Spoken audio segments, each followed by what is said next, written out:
Chapter 20. Do not commit to anyone.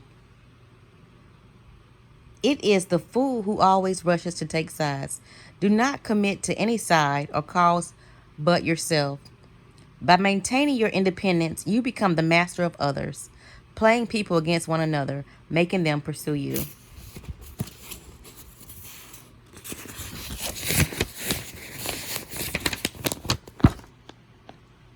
If you allow people to feel they possess you at any degree, you lose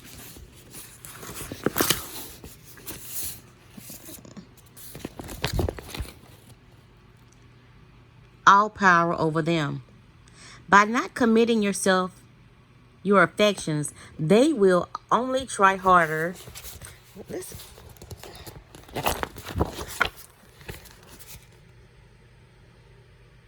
to win you over. Stay aloof and you gain the power that comes from their attention and frustrated desire. Play the virgin queen.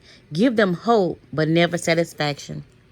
When Queen Elizabeth I ascended the throne of England in 1554, there was much to do about her finding a husband. The issue was debated in Parliament and was a main topic of conversation among Englishmen of all classes.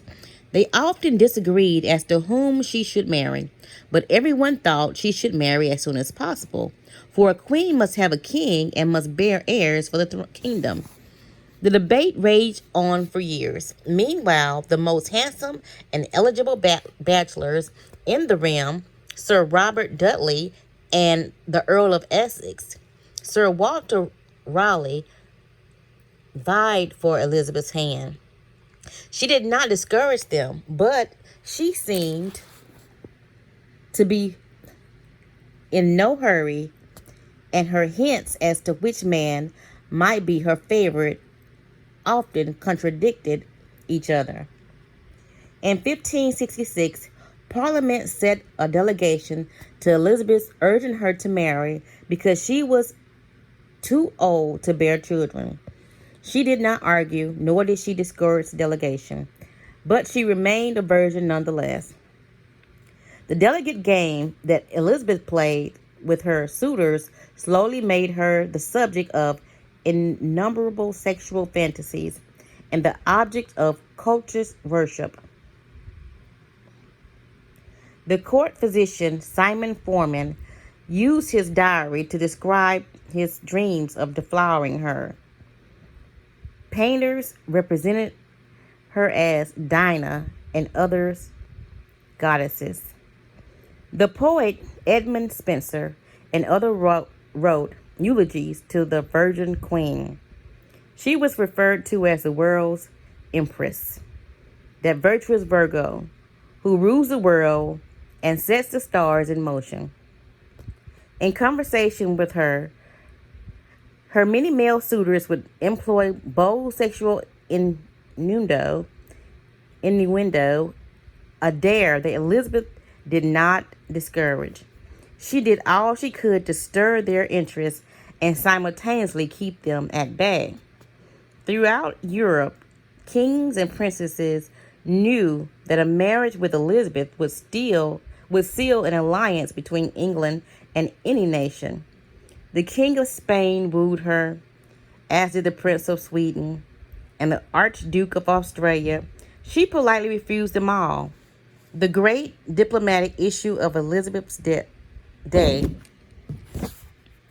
was posed by the revolt of the Flemish and Dutch lowlands, which were then possession of Spain.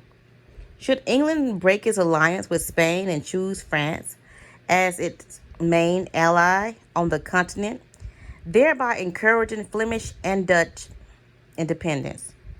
By 1570, it had come to seem that an alliance with France would be England's wisest course.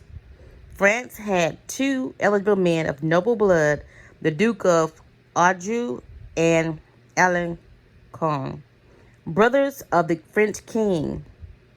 Would either of them marry Elizabeth? Both had advantages, and Elizabeth kept the hopes of both alive. The issue simmered for years.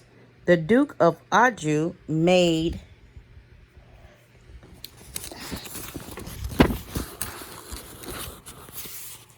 several visits to England, kissed Elizabeth in public, even called her by pet names.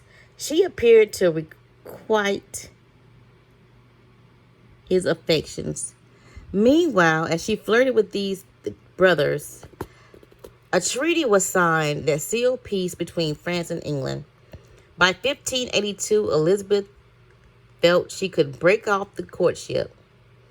In the case of Duke Anjou in particular, she did so with courtship. She did so with great relief.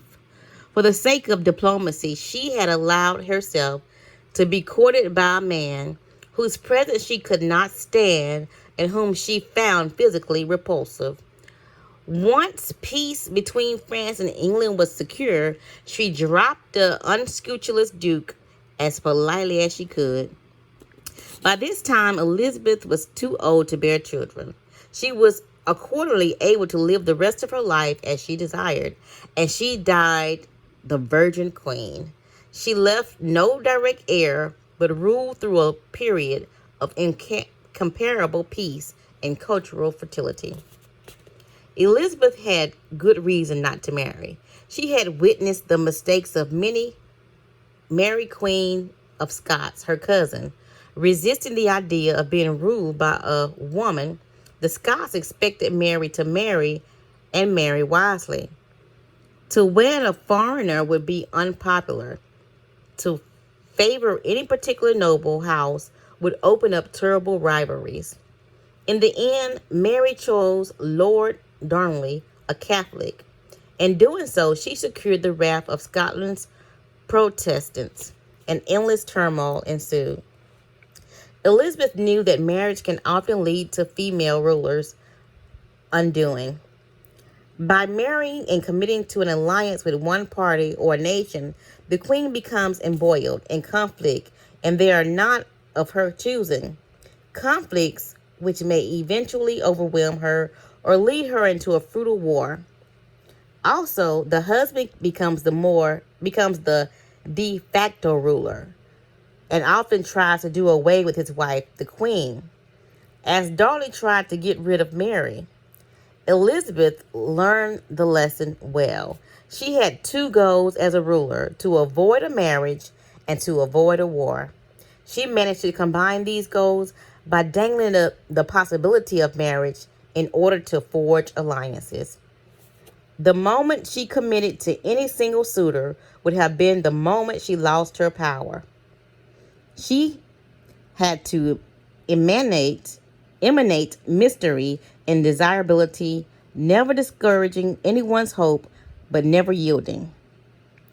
Through his lifelong game of flirting and withdrawing, Elizabeth dominated the country and every man who sought to conquer her.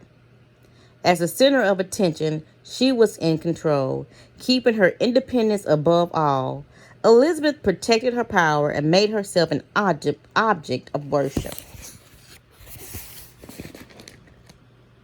I would rather be a beggar and single than a queen and married. Since power depends greatly on appearance, you must learn the tricks that will enhance your image. Refusing to commit to a person or a group is one of these. When you hold yourself back, you incur not anger, but a kind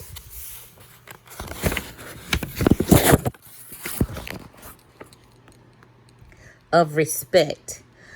You instantly seem powerful because you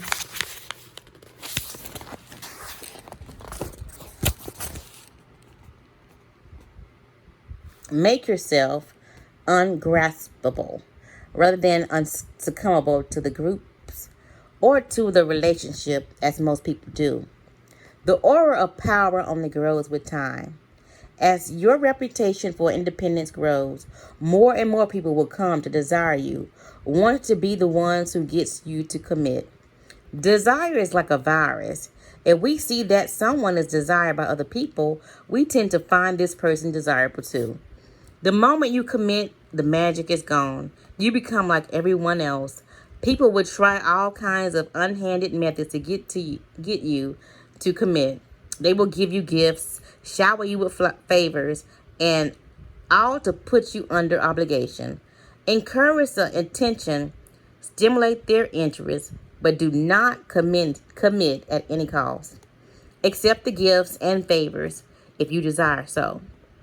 But be careful to maintain your inner aloofness. You cannot inadvertently allow yourself to feel obligated to anyone. Remember, though, the goal is not to put people off or to make it seem that you are incapable of commitment. Like the Virgin Queen, you need to stir the pot, excite interest, lure people with the possibility of having you. You have to bend to their attention occasionally, then but never too far. The Greek soldier and statesman Alcibiades played the game to perfection. It was Alcibiades who inspired and led the massive Athenians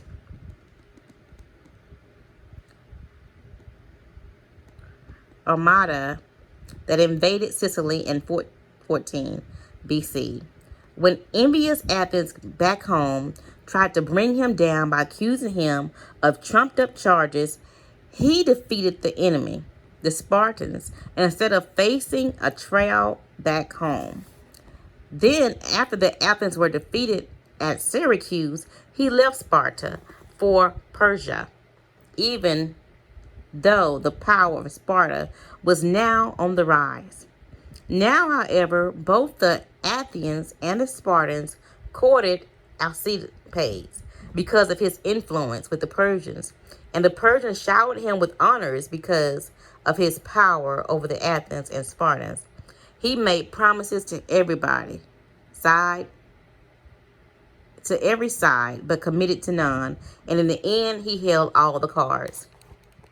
If you aspire to power and influence, try the Alcibiades tactic. Put yourself in the middle between competing powers. Lure one side with the promise of your help. The other side, always wanting to outdo its enemy, will pursue you as well. As each side vies for your attention, you will immediately seem a person of great influence and desirability. More power will accrue to you than if you had rashly committed to one side. To perfect this tactic, you need to keep yourself inwardly free from emotional entanglements and to view all those around you as pawns in your rise to the top. You cannot let yourself be lackey for any cause.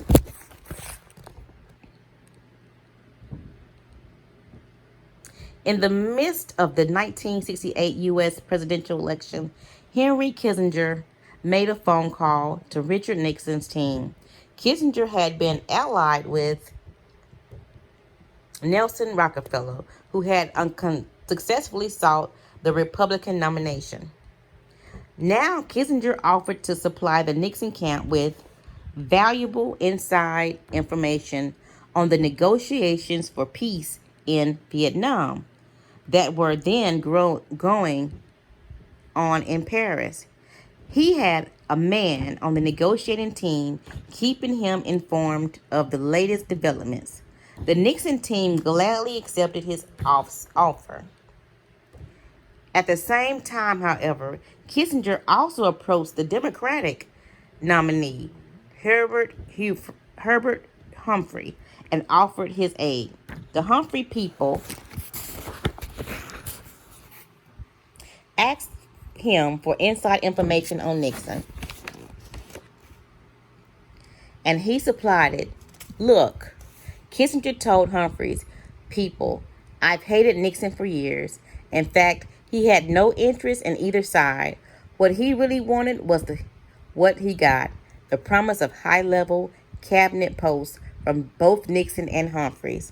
Whichever man won the election, Kissinger's career was secure. The winner, of course, was Nixon, and Kissinger duly went on to his cabinet post. Even so, he was careful never to appear too much of a Nixon man. When Nixon was reelected in 1972, men much more loyal to him than Kissinger were fired. Kissinger was also the only Nixon high official to survive Watergate and served under the next president, Gerald Ford. By maintaining a little distance, he thrived in turbulent times. Those who use this strategy often notice a strange phenomenon. People who rush to support of others tend to gain little respect in the process, for their help is so easily obtained, while those who stand back find themselves besieged with supplicants. Their aloofness is powerful and everyone wants them on their side. When Picasso, after early years of poverty, had become the most successful artist in the world, he did not commit himself to this dealer or that dealer. Although they now besiege him from all sides will attract offers and grand promises. Instead, he appeared to have no interest in their services. This technique drove them wild. As they fought over him, his prices only rose. When Henry Kissinger, as U.S. Secretary of State, wanted to reach Dante with the Soviet Union, he made no concession or conciliatory gestures, but courted China instead. This infuriated and also scared the Soviets. They were already politically isolated and feared further isolation. If the United States and China came together, Kissinger's move pushed them to the negotiating table. The tactic has a peril in seduction. When you want to seduce a woman, Stanhope advises, court her sisters first. Stay aloof and people will come to you.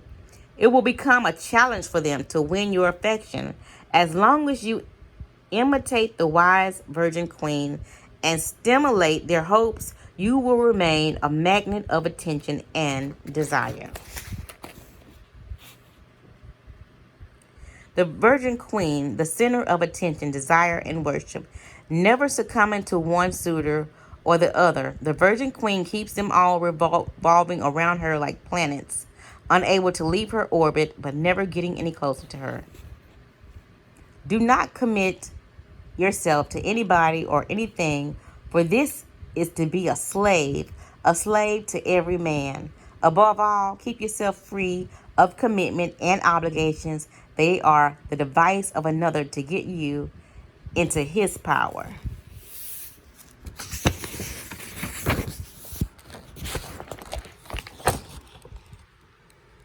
Do not commit to anyone. Stay above the fray. Do not let people drag you into their petty fights and squabbles. Seem interested and supportive, but find a way to remain neutral. Let others do the fighting while you stand back, watch, and wait. When the fighting parties are good and tired, they will be ripe for the picking. You can make it if a practice, in fact, you can make it a practice, in fact, to stir up quarrels between other people and then offer to mediate, gaining power as the go-between. In the late 15th century, the strongest states in Italy, Venice, Florence, Rome, and Milan, found themselves constantly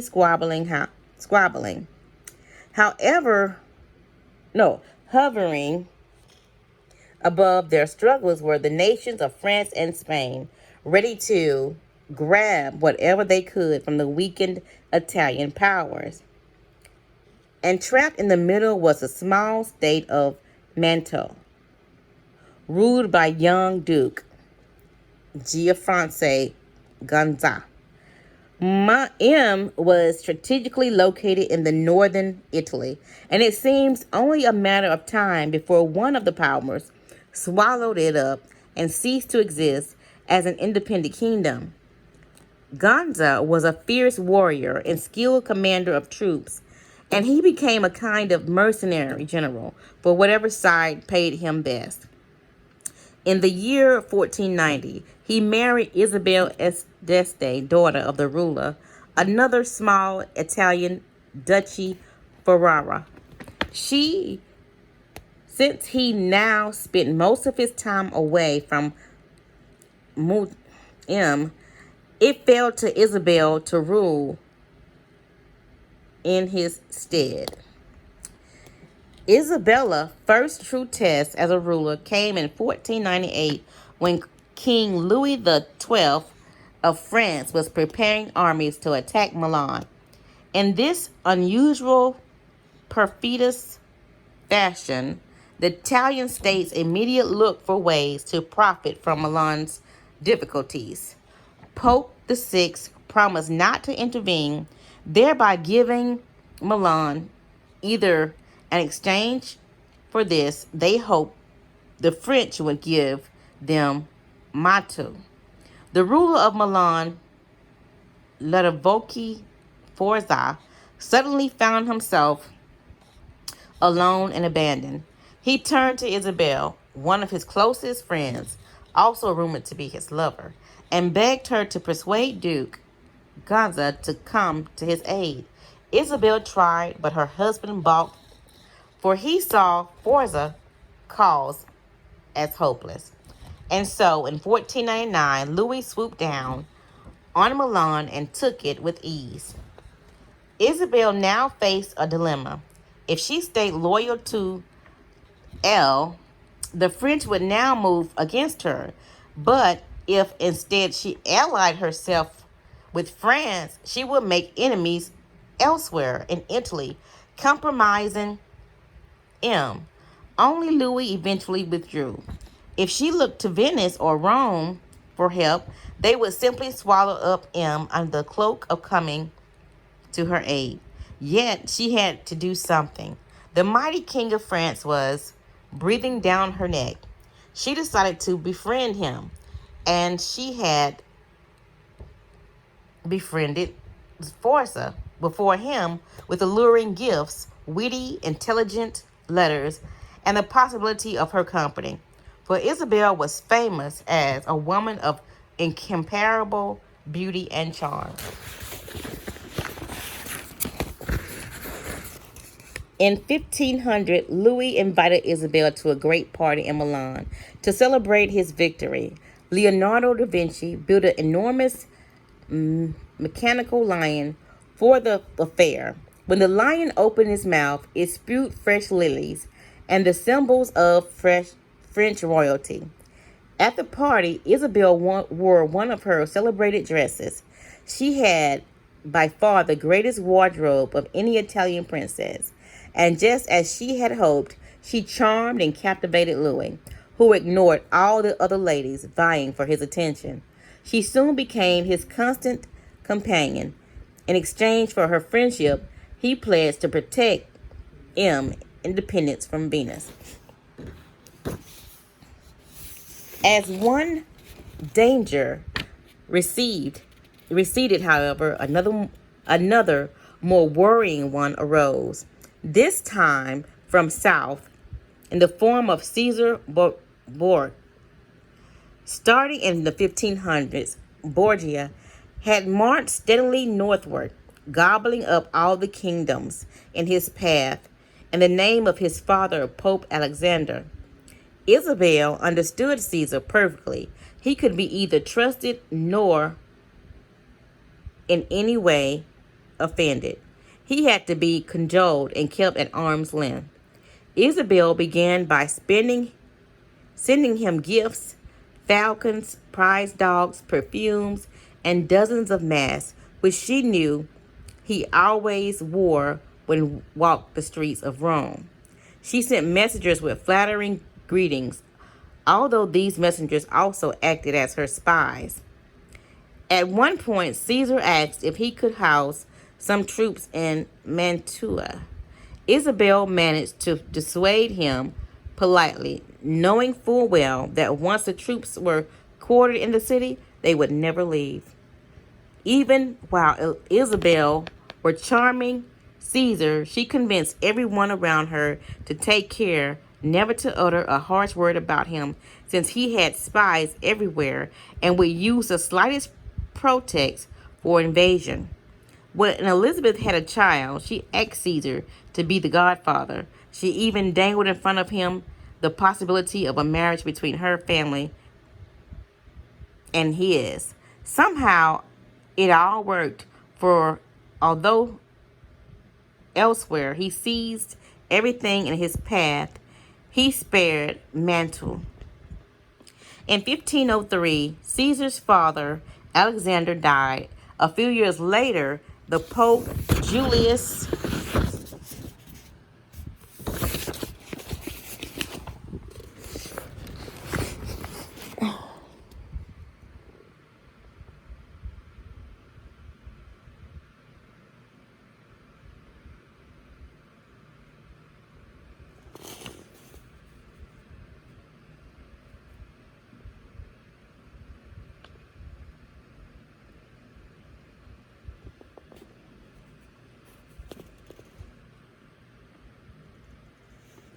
II went to war to drive the French troops from Italy.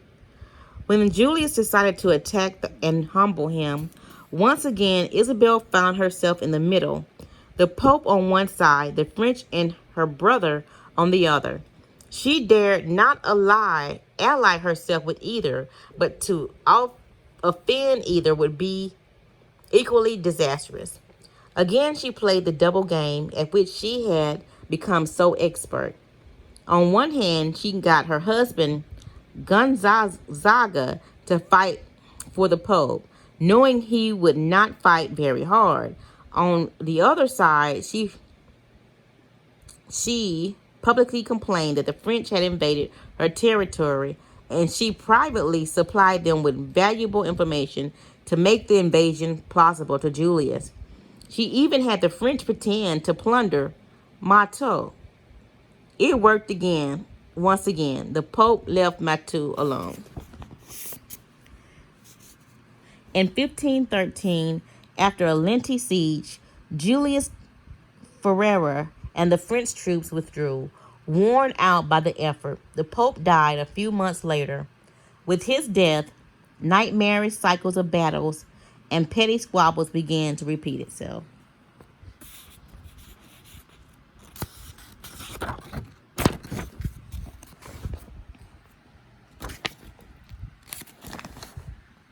A great deal changed in Italy during Isabel's reign.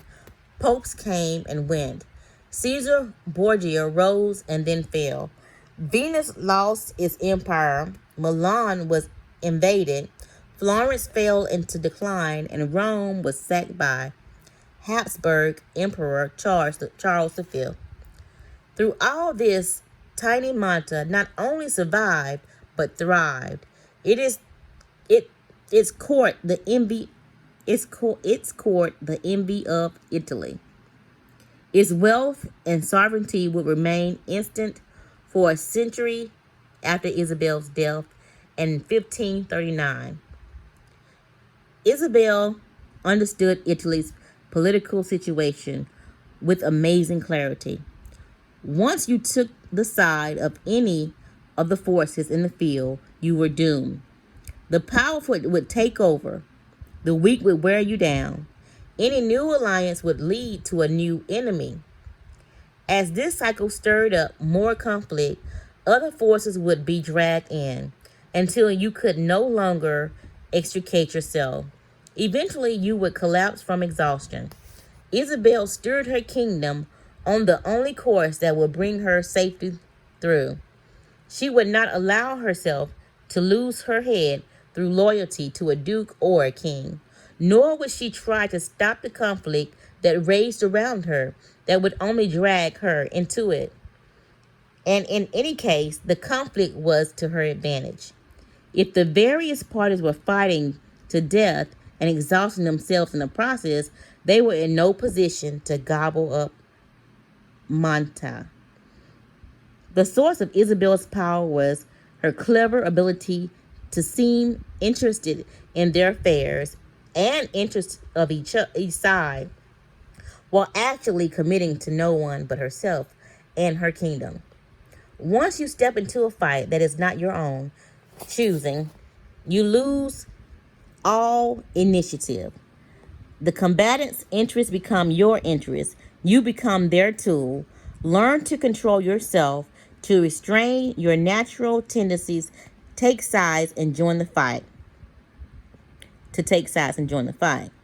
Be friendly, charming to each of the combatants, then step back as they collide.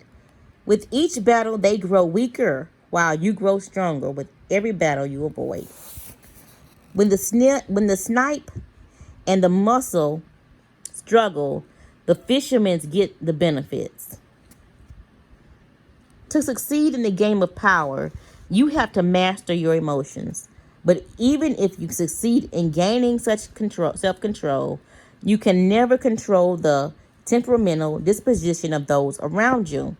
And this presents a great danger.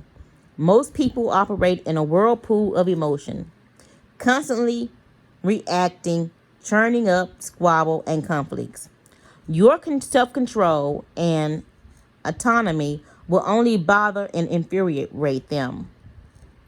They will try to draw you into this whirlpool, begging you to take sides in their endless battles and to make peace for them. If you succumb to their emotional entries, little by little, you will find your mind and time occupied by their problems. Do not allow whatever comparison and pity you possess to suck you in. You can never win in this game. The conflicts can only multiply. On the other hand, you can not completely stand aside for what that would cause needless offense. To play the game properly, you must seem interested in other people's problems, even sometimes appear to take their side. But while you make outward gestures of support, you must maintain your inner energy and sanity by keeping your emotions disengaged. No matter how hard people try to pull you in, never let your interest in their affairs and petty squabbles go beyond the surface. Give them gifts. Listen with a sympathetic look, even occasionally play the charmer, but inwardly keep both the friendly kings and the perfidious Borgias at arm's length. By refusing to commit and thus maintaining your autonomy, you retain the initiative. Your moves stay matters of your own choosing, not defensive reactions to push and pull of those around you. Slowness to pick up your weapons can be a weapon itself, especially if you let other people exhaust themselves fighting. Then take advantage of their exhaustion. In ancient China, the kingdom of Qin once invaded the kingdom of Xing. Wan, the ruler of a new nearby province, thought he should rush to Xing's defense, but his advisor counseled him to wait. Xing is not yet going to ruin, he said, and Qin is not exhausted. If Qin is not exhausted, we cannot be very influential. Moreover, the merit of supporting a state in danger is not as great as the virtue of reviving a ruined one. The advisor's argument won the day, and as he predicted, Wan later had the glory both of rescuing Xing from the brink of destruction and then of conquering an exhausted Qin. He stayed out of the fighting until the forces engaged in it had worn each other down, at which point it was safe for him to intervene. This is what holding back from the fray allows you. Time to position yourself to take advantage of the situation. One side starts to lose, you can also take the game a step further by promising your support to both sides in a conflict while maneuvering so that the one to come out ahead the struggle is you. This was Castruce's ruler of Italian town Lucas in the 14th century did when he had designs on the town of Pistoria. A siege would have been expensive, costing both lives and money. But Castor knew both Pistoria contained two rival factors, the blacks and the whites, which hated one another. He negotiated with the blacks, promising to help them against the whites.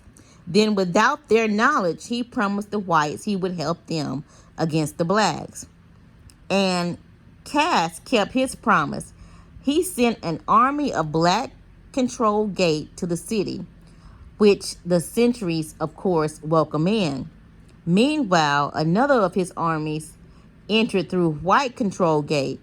The two armies united in the middle, occupied the town, killed the leaders of both factions, ended the internal war, and took Pistoria for Cass. Preserving your autonomy gives you options.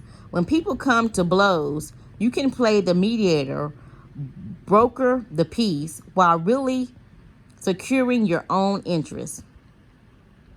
You can pledge support to one side and the other may have to court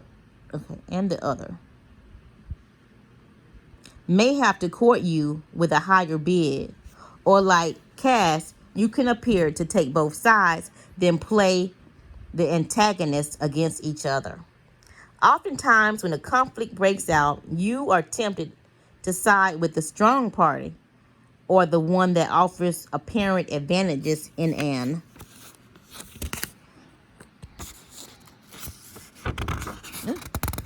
it's a long chapter.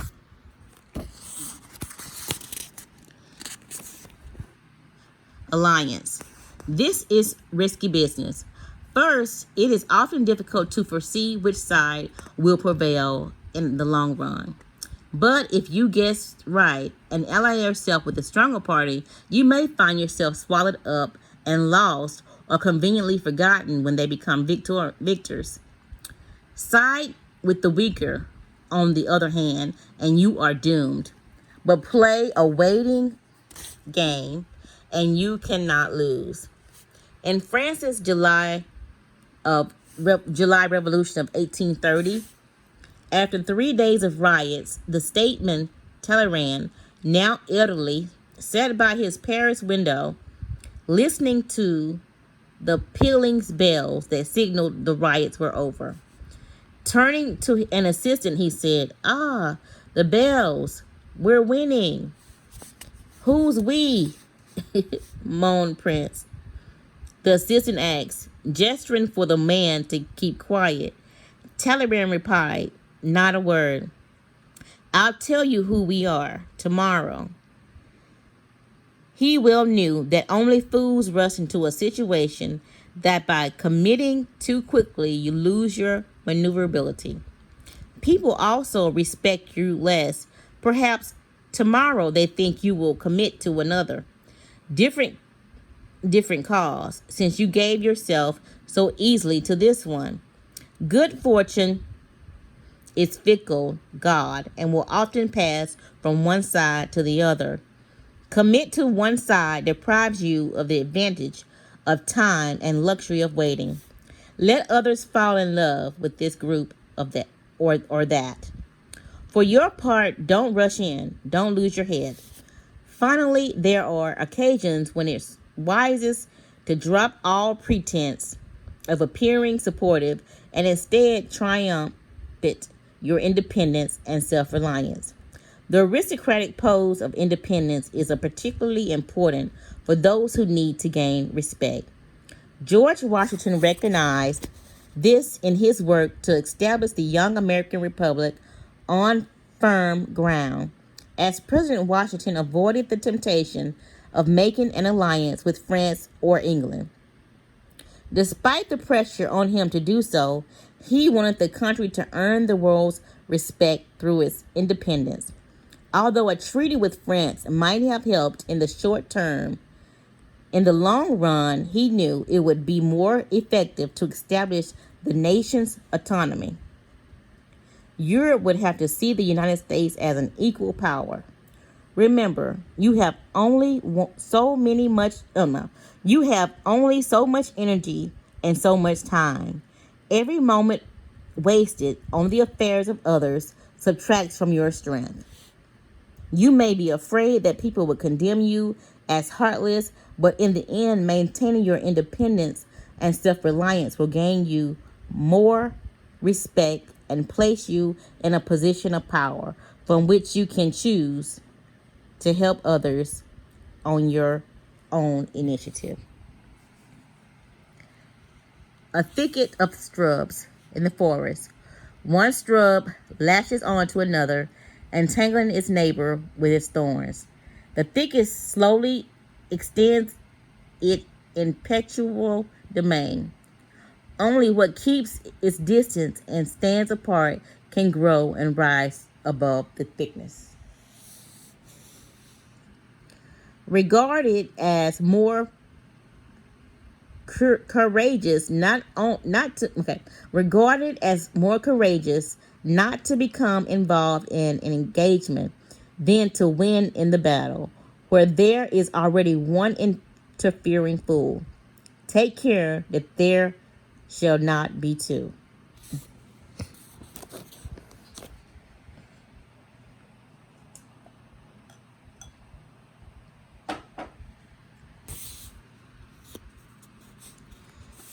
Both parties of this will turn against you if you take it too far. The game proposed here is to delegate and difficult. Okay. Both parties of this law will turn against you if you take it too far. The game proposed here is delicate and difficult. If you play too many parties against one another, they will see through the maneuver and will gang up on you. If you keep your growing numbers suitable, waiting too long, you will inspire not desire but distrust. People will start to lose interest. Eventually, you may find it worthwhile to commit to one side, if only for appearance's sake, to prove you are capable of attachment. Even then, however, the key will be to maintain your inner independence to keep yourself from getting emotionally involved. Preserve the unspoken option of being able to leave at any moment and reclaim your freedom if the side you are allied with starts to collapse. The friends you made while you were being courted will give you plenty of places to go once you jump ship.